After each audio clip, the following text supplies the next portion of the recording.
So it's gonna be a little bit also of a noisy presentation, and I guess it fits to the topic.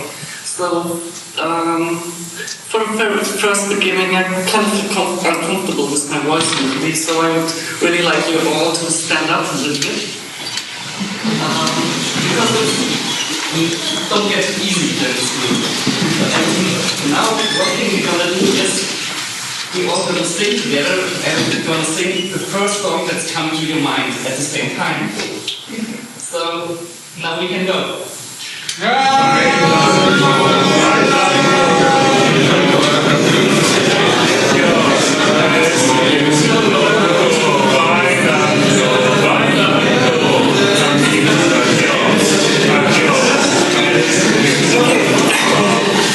Thanks a lot. Well, that's one of the things that I usually do in my performances. I would have actually liked to do my performance, but I guess it usually takes a little bit more time, so I need like 45 minutes at least, otherwise it's becoming quite violent in a way, and it's a tour de force. So yeah, I'll be talking about social noise, alienation, effects of the real, and the traumatophilia. What you see here is some pictures from past performances and what we did there. So before I started the social noise performances, I already started to try a little bit around with bringing compositional techniques to performance art in a way, and the first idea was how to get to something that I called under art. You see something there, the burning microphone, a small text, yeah. We don't need to get into details of it because I'm usually bad with time. So, this is the text that I wrote about, like as a small description of what I'm doing. Social noise is to be understood less as a concrete performance, decided score, or instructions for action than as a continuous artistic research project, whereby techniques from free improvisation and noise music are transferred to the social space, while at the same time their own preconditions, for example, informed hierarchies of free improvisation, are questioned. Social noise is a game with the audience in which the boundaries between performers and spectators, performance and reality, fun and seriousness are broken down. Accordingly, the setting, the software and hardware used, as well as the approach to each performance, which are constructed as situations for certain possible experiences and change. Centered are questions of what possibilities there are to question familiar conventions, to raise unconscious assumptions, and to counter everyday experiences of alienation with estrangement. The category of noise is not understood in a limited musical sense, but comprehensively in its meaning. Noise poses a fundamental problem for any systematization and formalization, eludes a conclusive definition whose boundaries are transgressed or fall short of, and has relevance for a broad field of research and phenomena. And now we get to the philosophy part. So yeah, an epistemology of noise is actually the title of a book by SocialNoise, and I think it's a really nice book, especially because she's describing how we usually misunderstand noise.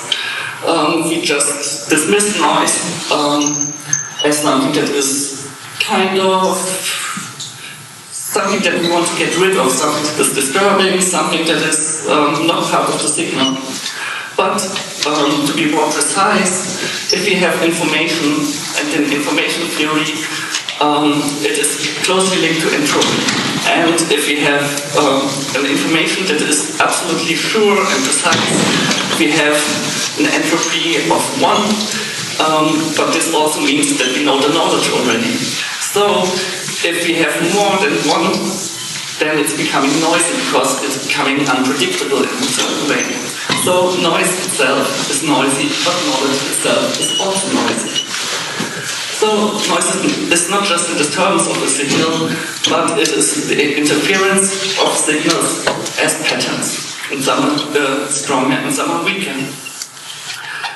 There's a description of the noise research unit, the collaboration of several artists and philosophers, and they say that coherence, consistency, predictability, and order are well-known and related concepts which have been paramount to the statistical scientific ethos of the 20th century. As we enter the new millennium, it has become more and more apparent that disarray, chaos, unpredictability, and particularly noise are not simply the disorganized counterparts to these notions, but actually harbor generative conceptual means to move beyond this elusive diametric opposition. So this is a longer description of what I just said. One important influence for the work I'm doing was the work of Martin, who wrote the book and does performances under the name of social dissonance. He describes two kinds of alienation. One is alienation from above, which is basically social relations as derived from Karl Marx, and one from below, which can be said as the transparency of neurological world models, which means that we don't understand how our mind works when we are living. So then let's get quickly to cosmic horror. We usually fear this one thing that is like the thing that is beyond our understanding, beyond our individuality, and that is human puppets could not conceive of themselves as being puppets at all. Not when they are fixed with a consciousness that excites in them the unshakable sense of being singled out from all other objects in creation. Once you begin to feel you are making a go of it on your own, that you are making moves and thinking thoughts which seem to have originated within you, it is not possible for you to believe you are anything but your own master. And this truly is a lie. So we get to the alienation from below. And therefore we go into neurophilosophy or the transparency of the mind, which we also had briefly yesterday in the presentation from Alexander Schubert. Thomas Metzinger wrote some books on the philosophy of consciousness, most importantly the ego tunnel. And what he's describing is the phenomenal self model. And this means that for us to be somewhere in a space and to move, we have to integrate the movements of our body in our conception of the movements of our body. And those are not something that is one thing, but are separate agencies that happen in the same time. So we have to integrate it at the whole time. Because if, for example, I want to move my hand and touch this here, I have to integrate the position of this thing here, as well as the change of the muscles in my body, as well as the conscious decision of actually making this movement. And all of this coming together creates an understanding of time and space that is not physical time and space reality, but it is just, and that is the important thing, it is just a model of world, it is a model of reality, it is not the real thing, it is just one thing that's happening in our neurological experience of the world. This leads us to understanding and processing the world as if we were a self, but actually we are not. So we are not really a self. And this is how he describes it. What you experience is not reality, but virtual reality, the possibilities. Strictly speaking, and on the level of conscious experience alone, you live your life in a virtual body and not in a real one. So, let's get rid of the real body. And to make it a little bit more complicated, in recent neurological research, it was found out that it's not something like we have signals, which usually are the things that people try to measure with EEGs, but that most of the EEGs research is kind of wrong.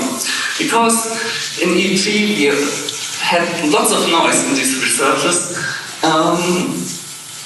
and the researchers tried to get rid of the noise. The problem is only that it was recently in the past few years found out that probably the noise is the basis and not the noise of the signal. So it's a bottom-up process instead of a top-down process. It is not a signal that is on the top of the noise, and the noise is just beneath, but it is the noise that might build up and resonate in a certain point and building the signal from the noise. Therefore, it is much more noisy than we thought upon. So, with this whole thing of the virtual reality and this misunderstandings of what is real or what is not real, we're coming to this thing. The map fused with the territory, which is normally, the map is not the territory, but things have changed since a few years, especially with new technologies. We're all going to the World's Fair. It's a movie by Jane Schönbrunn, a transgender filmmaker, and well, this picture below is part of the movie. It's about a young girl, probably around 14 years, who starts engaging with producing YouTube videos out of boredom and being neglected by their parents in a way. The only thing that you see in the movie is her making movies of herself that are kind of shocking, and she's playing with the thing of we're all going to the World's Fair, which is a horror game in which you can engage. Therefore, she builds up a hyper-real experience where the thing of what she makes up and what is real become one thing. The simulation of reality and the reality are not split apart but become confused with each other. Which is actually what Iwakura already described in the 60s in the society of the spectacle. The spectacle, all that once was directly lived, has become more mere representations. So, how... Yeah, and these spectacles, simulacrum, amphibiology is the term Lain is using in his non-philosophy, and cultural industry could be used like more or less analogous, I would say.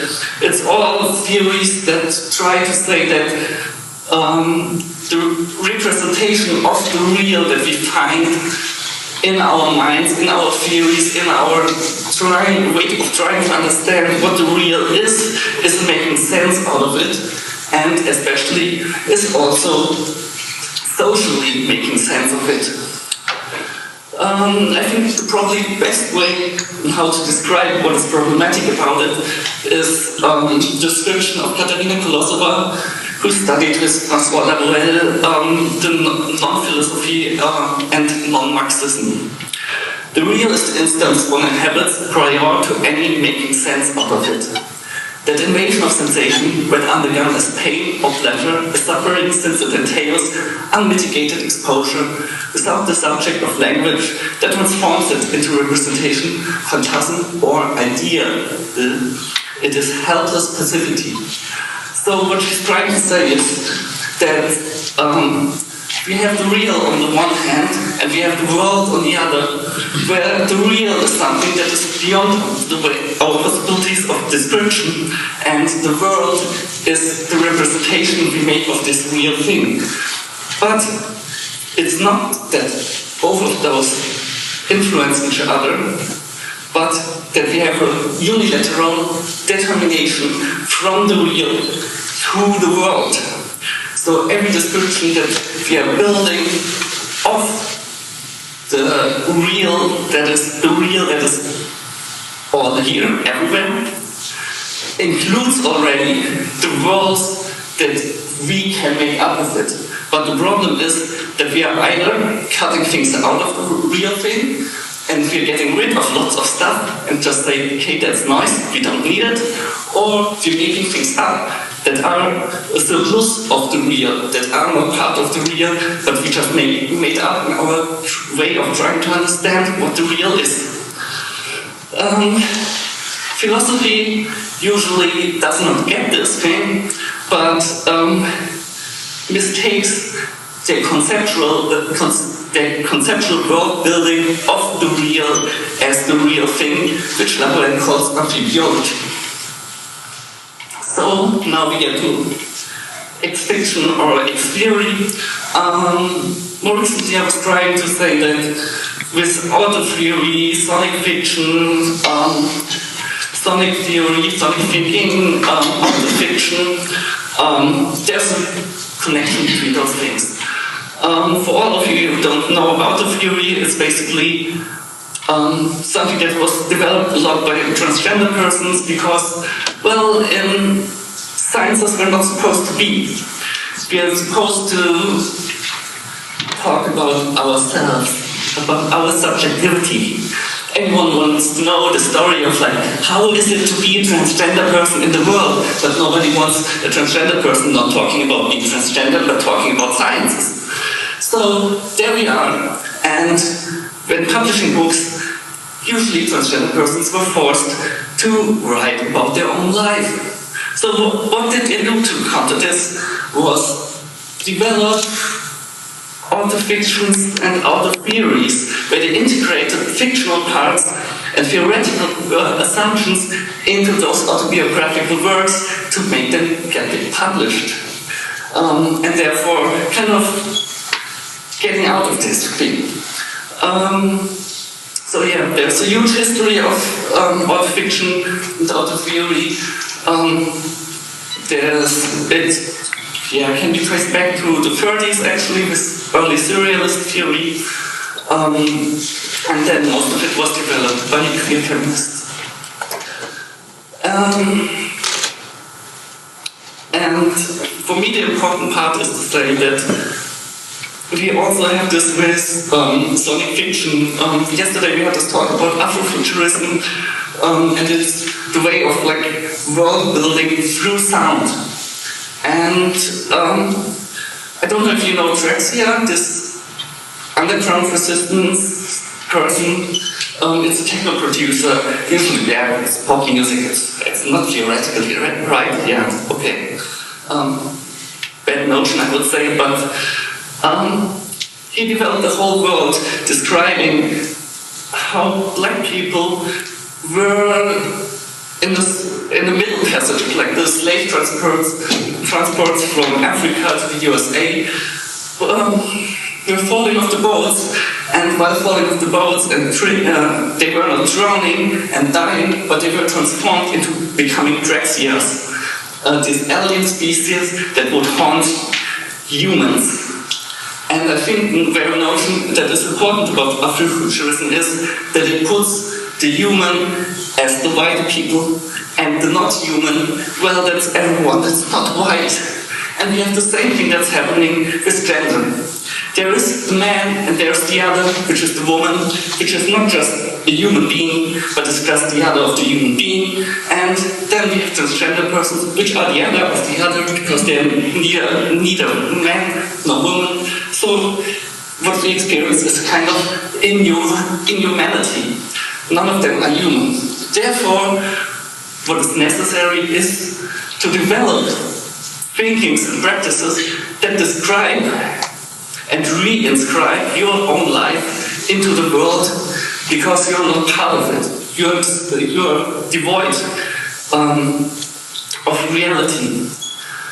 Therefore, I think fictioning is something very interesting. And by using the term fiction as a verb, we refer to the writing, imaging, performing, or other material sensation of words or social bodies that mark out trajectories different to those engendered by the dominant organization of life currently in existence, therefore developing new ways of life. And then we have bleeding. So, with bleeding, what is usually meant is that reality and fiction bleed into each other. They are not separated, but build a trans-reality in which both of those interfere with each other. On the bottom right corner we see a picture of cosplay of the anime serial experiments Lain. So that's basically like the merging of reality, because usually cosplay is exactly that. You bring something that is only a representation, is only a fictional story, and bring it into our world. Now we come to dramatophilia. Dramatophilia is a concept developed by psychoanalyst Afki Saketopoulou, and she describes that we have affirmative consent on one side, which means yes, and limited consent on the other side, which means, well, you might not really know what you're agreeing to, and you might actually like stuff that you weren't sure about, that you wouldn't have agreed beforehand. And it's the experience of overwhelm. If, for example, you have a child, and the child says to the mother, please scare me. And then he says, stop. And the mother stops, which is a caring act to do. But then again, the child asks, please mom, scare me, but if I say stop, don't stop. And the mother comes into this position of like, what shall I do? And the mother scares the child, and the child says stop, and she doesn't stop because the child told her not to stop. And this is exactly the experience of overwhelm.